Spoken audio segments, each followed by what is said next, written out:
Hai kawan-kawan, di sini saya Ridwan Jahra, Diva, dan Dian akan membahas perjalanan dari Orde Baru Reformasi sampai hari ini. By the way, jangan lupa subscribe ya. Nah, saya akan mulai dari krisis kepercayaan moneter, politik, dan hukum. Nah gini, krisis moneter adalah ketika uang kita jadi kurang berharga dibandingkan dengan uang negara lain. Krisis moneter di Indonesia terjadi pada tahun 1997 karena ada masalah di Thailand yang membuat uang mereka jatuh. Masalah itu menular ke negara-negara tetangga, termasuk Indonesia. Uang rupiah yang dulu bisa beli banyak barang, sekarang jadi tidak bisa. Kan orang-orang jadi susah untuk memenuhi kebutuhan hidup mereka. Krisis politik adalah ketika ada pertentangan atau konflik antara pemerintah dan rakyat, atau antara kelompok-kelompok dalam masyarakat. Krisis politik di Indonesia terjadi karena banyak orang tidak puas dengan pemerintahan Orde Baru yang dipimpin oleh Soeharto. Dalam problematik politik, yaitu mereka merasa tidak bebas untuk berpendapat dan tidak transparan dalam mengurus negara. Mereka ingin ada perubahan atau reformasi. Krisis hukum di Indonesia pada Orba terjadi pula karena banyak kasus korupsi, nepotisme, dan kolusi yang melibatkan pejabat-pejabat tinggi. Ya, kemudian mengenai gerakan reformasi. Gerakan reformasi ini terjadi karena konflik dan krisis multidimensi yang telah dijelaskan oleh saudara Ridwan sebelumnya. Gerakan reformasi ini awalnya hanya berupa demonstrasi, namun akhirnya tidak mendapat respon dan terjadi demonstrasi besar dari beberapa kampus. Dan ada 6 agenda, yaitu seperti yang saya tampilkan di PPT. Agenda utama gerakan reformasi juga adalah menurunkan presiden dari jabatannya. Nah, ada juga kronologi reformasi yang memuncak sampai 1998, yaitu tragedi Trisakti. Pada 12 Mei 1998, 4 mahasiswa Universitas Trisakti tertembak oleh aparat, yaitu Elang Mulia, Heri Hartanto, Hendriawan Lesmana, dan Hafidin Royan. Mereka tertembak ketika ribuan mahasiswa Trisakti dan lainnya baru memasuki kampus setelah melakukan demonstrasi ke gedung DPR MPR, sehingga memicu kemarahan yang meluas dan menyulut emosi. Sampai-sampai mahasiswa duduk di atas atap gedung, sehingga membuat Soeharto yang dari Kairo, Mesir, kembali ke Indonesia dan turun dari jabatannya atas saran Ketua MPR DPR Harmoko. Dan akhirnya Soeharto membacakan pernyataan pengunduran dirinya. Itulah beberapa peristiwa penting menyangkut gerakan reformasi 1998. Soeharto mengundurkan diri dari jabatan presiden yang telah dipegang selama 32 tahun. B. Perkembangan politik dan ekonomi. Pertama, masa pemerintahan Presiden B.J. Habibie. Setelah Presiden Soeharto menyatakan berhenti dari jabatannya sebagai Presiden Republik Indonesia pada 21 Mei 1998, pada hari itu juga Wakil Presiden B.J. Habibie dilantik menjadi Presiden RI ketiga di bawah pimpinan Mahkamah Agung di Istana Negara. Dasar hukum pengangkatan B.J. Habibie adalah berdasarkan TAP MPR nomor 7 MPR 1973 yang berisi jika presiden berhalangan, maka wakil presiden ditetapkan menjadi presiden. Ketika Habibie naik sebagai presiden, Indonesia sedang mengalami krisis ekonomi terburuk dalam waktu 30 tahun terakhir, disebabkan oleh krisis mata uang yang didorong oleh hutang luar negeri yang luar biasa besar, sehingga menurunkan nilai rupiah menjadi seperempat dari nilai tahun 1997. Krisis yang telah menimbulkan kebangkrutan teknis terhadap sektor industri dan manufaktur serta sektor finansial yang hampir ambruk. Diperparah oleh musim kemarau yang panjang yang disebabkan oleh badai El Nino yang mengakibatkan turunnya produksi beras. Ditambah kerusuhan Mei 1998 telah menghancurkan pusat-pusat bisnis perkotaan, khususnya di kalangan investor keturunan Cina yang memainkan peran dominan dalam ekonomi Indonesia. Larinya modal dan hancurnya produksi serta distribusi barang-barang menjadikan upaya pemulihan menjadi sangat sulit. Hal tersebut menyebabkan tingkat inflasi yang tinggi. Kedua, masa pemerintahan Presiden Abdurrahman Wahid. Abdurrahman Wahid yang dikenal dengan panggilan Gus Dur terpilih menjadi Presiden Republik Indonesia keempat pada tanggal 20 Oktober 1999. Terpilihnya Gus Dur sebagai presiden tidak terlepas dari keputusan MPR yang menolak laporan penanggung-jawaban Presiden Habibie. Berkat dukungan partai-partai Islam yang bergabung dalam Poros Tengah, Abdurrahman Wahid mengungguli calon presiden lain yakni Megawati Soekarno Putri. A. Reformasi bidang hukum dan pemerintahan. Pada masa pemerintahan Abdurrahman Wahid, MPR melakukan amandemen terhadap UUD 1945 pada tanggal 18 Agustus tahun 2000. Amandemen tersebut berkaitan dengan susunan pemerintahan negara kesatuan Republik Indonesia yang terdiri atas pemerintahan pusat, provinsi, kabupaten, dan kota. Amandemen ini sekaligus mengubah pelaksanaan proses pemilihan umum berikutnya, yakni pemilihan hak suara dapat memilih langsung wakil-wakil mereka di tiap tingkat Dewan Perwakilan tersebut. Selain amandemen tersebut, upaya reformasi dilakukan hukum dan pemerintahan juga menyentuh institusi angkatan yang bersenjata Republik Indonesia atau ABRI, yang terdiri atas unsur TNI dan Polri. 3. Masa pemerintahan Presiden Megawati Soekarno Putri. Presiden Megawati Soekarno Putri mengawali tugasnya sebagai Presiden kelima Republik Indonesia dengan membentuk Kabinet Gotong Royong. Kabinet ini memiliki 5 agenda utama, yakni membuktikan sikap tegas pemerintah dalam menghapus KKN, menyusun langkah untuk menyelamatkan rakyat dari krisis yang berkepanjangan, meneruskan pembangunan politik, mempertahankan supremasi hukum, dan menciptakan situasi sosial kultural yang kondusif untuk memajukan kehidupan masyarakat sipil, menciptakan kesejahteraan dan rasa aman masyarakat dengan meningkatkan keamanan dan hak asasi manusia. Untuk menyelesaikan berbagai kasus KKN, pemerintahan Presiden Megawati membentuk Komisi Tindak Pidana Korupsi setelah keluarnya UU RI nomor 28 tahun 1999 tentang penyelenggaraan negara yang bersih dan bebas KKN.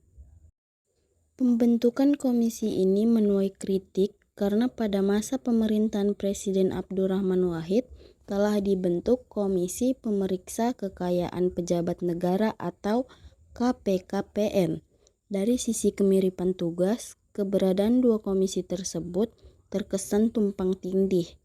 Dalam perjalanan pemerintahan Megawati, kedua komisi tersebut tidak berjalan maksimal karena hingga akhir pemerintahan Presiden Megawati, berbagai kasus KKN yang ada belum dapat diselesaikan. Bagian A. Reformasi bidang hukum dan pemerintahan. Pada masa pemerintahan Presiden Megawati, MPR kembali melakukan amandemen terhadap UUD 1945 pada tanggal 10 November 2001. Amandemen tersebut meliputi penegasan Indonesia sebagai negara hukum dan kedaulatan berada di tangan rakyat. Dengan demikian, rakyat akan berpartisipasi dalam pemilihan umum untuk memilih calon anggota legislatif, presiden, dan kepala daerah secara terpisah. Hal lain yang dilakukan terkait dengan reformasi di bidang hukum dan pemerintahan adalah pembatasan wewenang MPR. Salah satu bagian penting amandemen yang dilakukan MPR terkait upaya pemberantasan KKN adalah penegasan kekuasaan kehakiman sebagai kekuasaan independen untuk menyelenggarakan peradilan yang adil dan bersih guna menegakkan hukum dan keadilan yang dilakukan oleh Mahkamah Agung. Upaya lain untuk melanjutkan cita-cita reformasi di bidang hukum adalah perencanaan pembentukan Mahkamah Konstitusi selambat-lambatnya tanggal 17 Agustus 2003. Bagian B, reformasi bidang ekonomi. Krisis ekonomi yang melanda Indonesia sejak 1998 belum dapat dilalui oleh dua presiden sebelum Megawati, sehingga pemerintahannya mewarisi berbagai persoalan ekonomi yang harus dituntaskan. Minimnya kontroversi selama masa pemerintahan Megawati berdampak positif pada sektor ekonomi. Hal ini membuat pemerintahan Megawati mencatat beberapa pencapaian di bidang ekonomi dan dianggap berhasil membangun kembali perekonomian bangsa. Namun berbagai pencapaian di bidang ekonomi pemerintahan Presiden Megawati mulai menunjukkan penurunan pada paruh kedua pemerintahannya. Popularitas pemerintah juga menurun akibat berbagai kebijakan yang tidak populis dan meningkatkan inflasi. Meningkatnya inflasi berdampak buruk terhadap tingkat inflasi real. Di antara kebijakan tersebut adalah kebijakan pemerintah yang menaikkan harga BBM dan tarif dasar listrik serta pajak pendapatan negara. Bagian C, masalah disintegrasi dan kedaulatan wilayah. Pemerataan ekonomi di seluruh wilayah Indonesia merupakan salah satu pekerjaan rumah pemerintahan Presiden Megawati. Tidak meratanya pembangunan dan tidak adilnya pembagian hasil sumber daya alam antara pemerintah pusat dan daerah menjadi masalah yang berujung pada keinginan untuk melepaskan diri dari NKRI. Terutama beberapa provinsi yang kaya akan sumber daya alam tetapi hanya mendapatkan sedikit dari hasil sumber daya alam mereka. Dua provinsi yang rentan untuk melepaskan diri adalah Provinsi Nangro Aceh Darussalam dan Papua. Kebijakan represif yang diterapkan pada masa pemerintahan Orde Baru di kedua provinsi tersebut menjadi alat propaganda efektif bagi kelompok-kelompok yang ingin memisahkan diri. Bagian D, desentralisasi politik dan keuangan. Terkait hubungan pemerintah pusat dan daerah, pemerintahan Presiden Megawati berupaya untuk melanjutkan kebijakan otonomi daerah yang telah dirintis sejak tahun 1999. Seiring dengan dikeluarkannya UU Nomor 2 Tahun 1999 tentang perimbangan keuangan pusat daerah. Otonomi daerah merupakan isu penting sejak bergulirnya reformasi pada tahun 1998. Pada masa pemerintahan Orde Baru, para pejabat yang bertugas di daerah umumnya adalah pejabat yang ditunjuk oleh pemerintah pusat dan pemerintah sesuai keinginan pemerintah pusat. Masalah di daerah semakin kompleks saat pejabat bersangkutan kurang dapat mengakomodasi aspirasi masyarakat setempat. Faktor inilah yang membuat isu mengenai otonomi daerah menjadi penting sebagai bagian dari reformasi politik dan sosial, terutama di beberapa wilayah yang ingin melepaskan diri dari NKRI. Bagian E, upaya pemberantasan KKN. Berbagai kasus KKN yang diharapkan dapat diselesaikan pada masa pemerintahannya menunjukkan masih belum maksimalnya upaya Presiden Megawati dalam penegakan hukum, terutama kasus-kasus KKN besar yang melibatkan pejabat negara. Belum maksimalnya penanganan kasus-kasus tersebut juga disebabkan karena kurangnya jumlah dan kualitas aparat penegak hukum, sehingga proses hukum terhadap beberapa kasus berjalan sangat lambat dan berimbas pada belum adanya pembuktian dari kasus-kasus yang ditangani. Bagian F, pelaksanaan pemilu 2004. Pemilu tahun 2004 merupakan pemilu pertama di mana untuk pertama kalinya masyarakat pemilik hak suara dapat memilih wakil rakyat mereka di tingkat pusat dan daerah secara langsung. Pemilu untuk memilih anggota legislatif tersebut selanjutnya diikuti dengan pemilu untuk memilih presiden dan wakil presiden yang juga dipilih langsung oleh rakyat.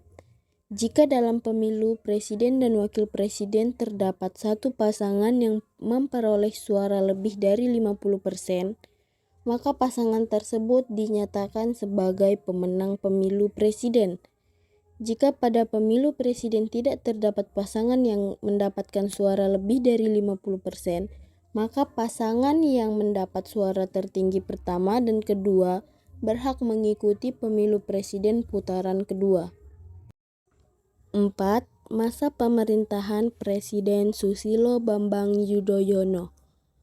Susilo Bambang Yudhoyono adalah presiden pertama RI yang dipilih secara langsung oleh rakyat. Susilo Bambang Yudhoyono yang sering disapa SBY dan Yusuf Kalla dilantik oleh MPR sebagai presiden dan wakil presiden RI ke-6 pada tanggal 20 Oktober 2004. Sejak awal pemerintahannya, Presiden Susilo Bambang Yudhoyono memprioritaskan untuk menyelesaikan permasalahan kemiskinan dan pengangguran serta pemberantasan KKN yang ia canangkan dalam program 100 hari pertama pemerintahannya. Bagian A. Upaya untuk meningkatkan kesejahteraan masyarakat.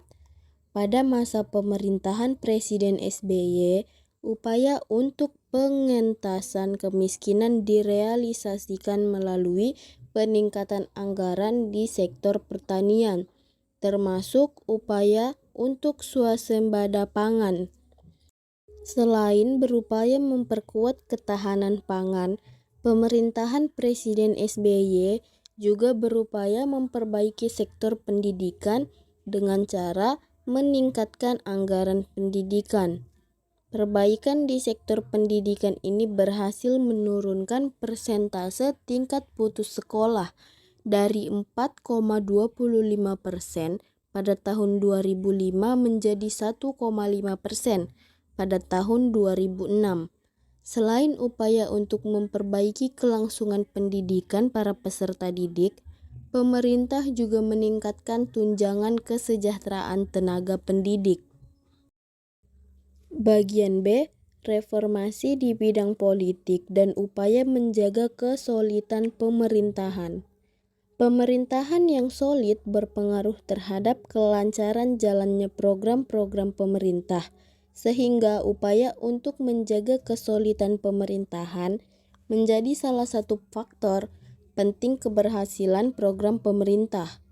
Sejalan dengan upaya menjaga kesolidan pemerintah, pemerintahan Presiden SBY juga melanjutkan reformasi politik seperti yang telah dirintis oleh pemerintahan sebelumnya pada era reformasi. Untuk membangun komunikasi yang efektif dalam masyarakat, pemerintahan memaksimalkan penggunaan media sosial seperti SMS online dan Twitter. Melalui media tersebut, partisipasi masyarakat dalam perjalanan pemerintahan diharapkan meningkat. Di sisi lain, pemerintah dapat dengan cepat mengetahui pendapat masyarakat terkait masalah-masalah tertentu, termasuk opini masyarakat terhadap berbagai kebijakan pemerintah dalam kasus-kasus yang dianggap krusial. Bagian C. Upaya untuk menyelesaikan konflik dalam negeri. Selain berupaya untuk menjaga kedaulatan wilayah dari ancaman luar, upaya internal yang dilakukan pemerintah untuk menjaga kedaulatan wilayah adalah mencegah terjadinya disintegrasi di wilayah konflik.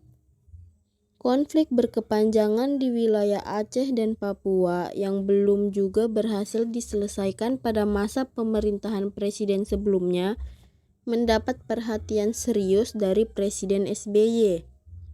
Pada masa pemerintahan Presiden SBY, pemerintah berupaya untuk lebih mengefektifkan forum-forum dialog mulai dari tingkat lokal Aceh hingga tingkat internasional.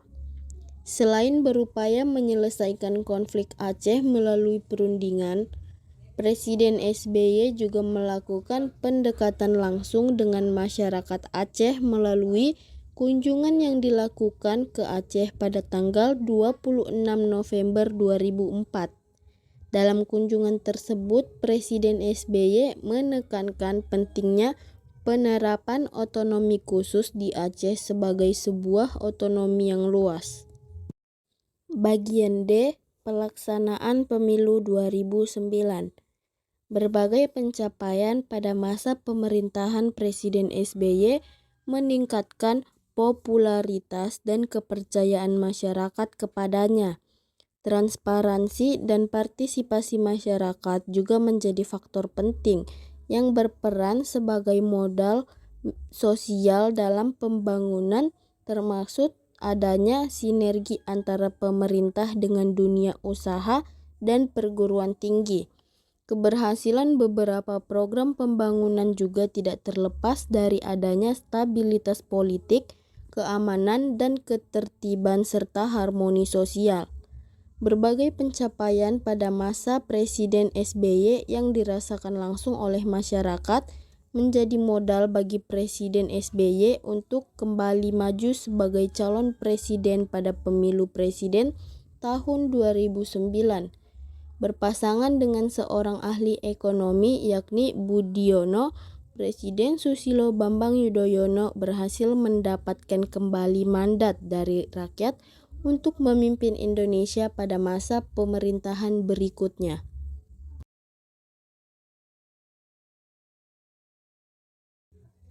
Bagian E. Euforia berdemokrasi. Demokrasi masa reformasi. Reformasi 1998 yang menumbangkan pemerintahan Orde Baru memberikan ruang seluas-luasnya bagi perubahan sistem dan penerapan demokrasi di Indonesia.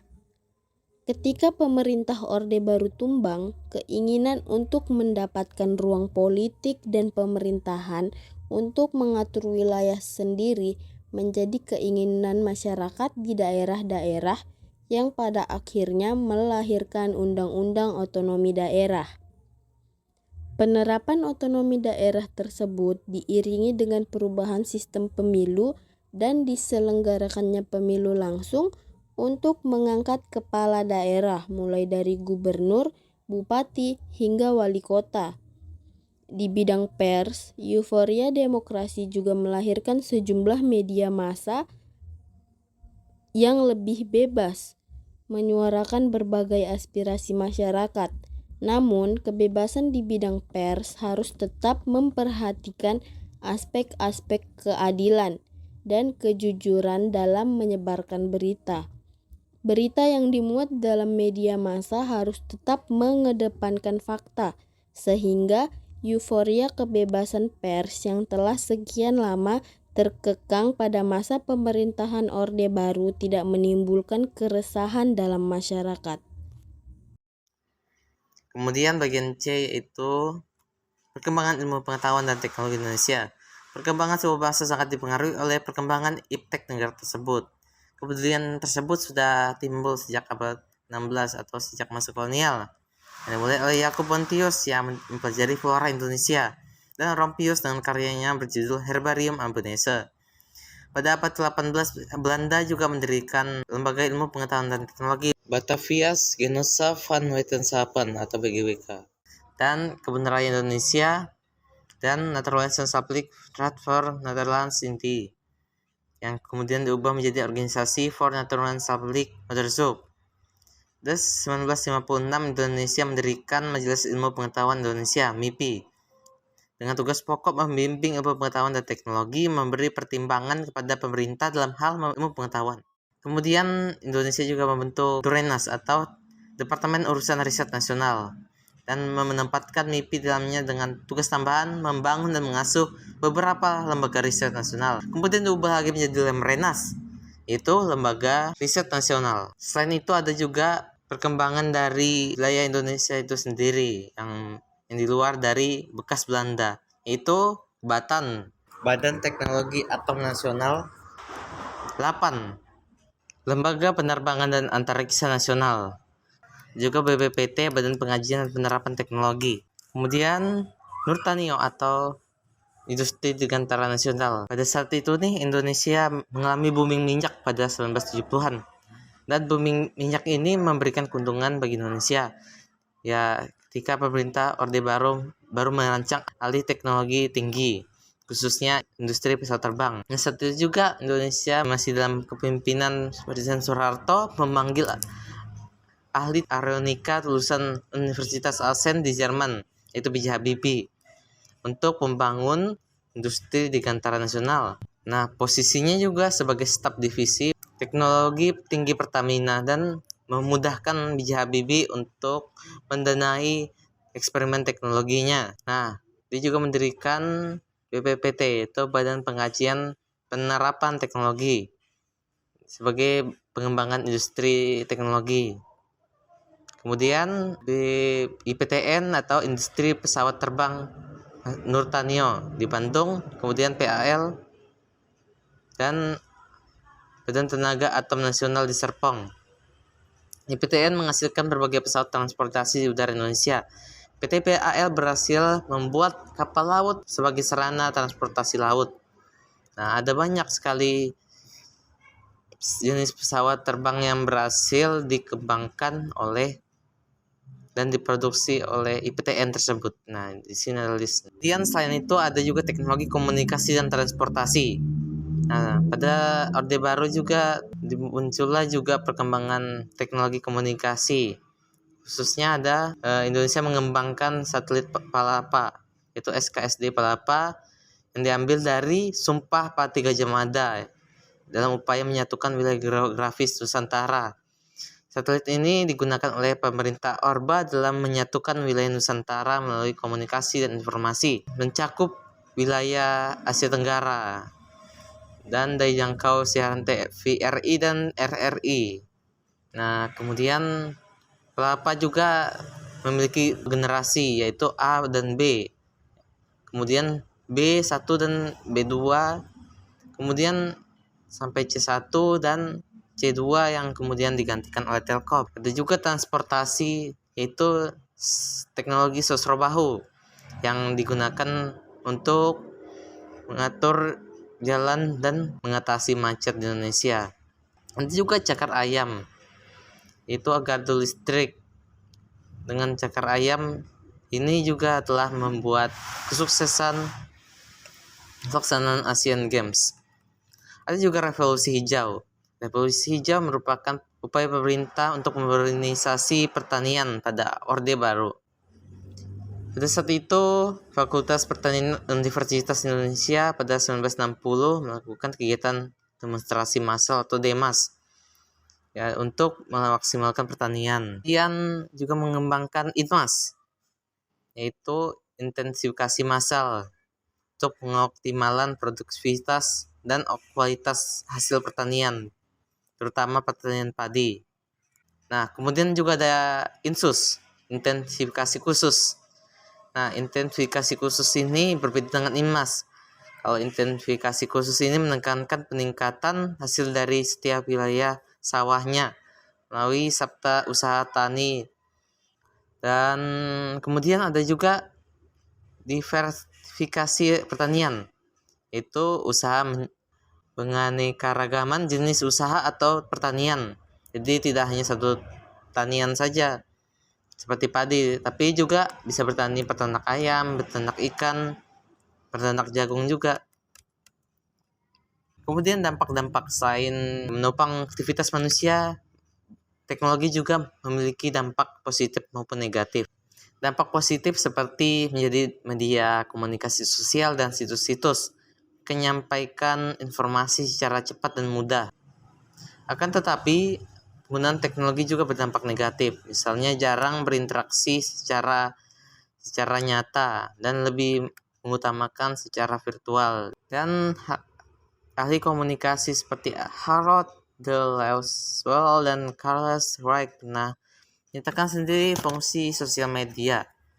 Sebenarnya ada 4 fungsi media sosial, yaitu menyampaikan seobjektif mungkin peristiwa yang terjadi, social surveillance, dan kemudian menyebarkan informasi dan menghubungkan kelompok satu lainnya, social correlation, dan mewariskan nilai-nilai luhur dari bangsa ke bangsa atau socialization, dan terakhir sebagai penghibur khalayak ramai atau entertainment. Akan tetapi batasan komunikasi masa sosial dan antar pribadi menjadi agak semu dan kurang ekspresif. Lihat fenomena ini, terkhususnya Indonesia, sangat dikhawatirkan teknologi itu membawa dampak buruk terhadap kehidupan sosial masyarakat Indonesia. Contohnya, kini banyak sekali anak-anak mengalami ketergantungan gadget, game online, dan menghabiskan waktu berjam-jam di media sosial. Akan tetapi, pengaruh positif pertukaran budaya dengan budaya asing. Jadi banyak turis bisa datang ke Indonesia dan mempelajari budaya Indonesia. Akan tetapi, pada hakikatnya kemajuan teknologi dan pengaruhnya dalam kehidupan tidak dapat kita hindari. Jadi kita harus melakukan tindak bijaksana kita sendiri, keluarga, dan juga masyarakat luas, agar kemajuan teknologi tidak menggeser jati diri kita sebagai manusia memiliki norma dan nilai-nilai luhur. Sekian dari kami, terima kasih.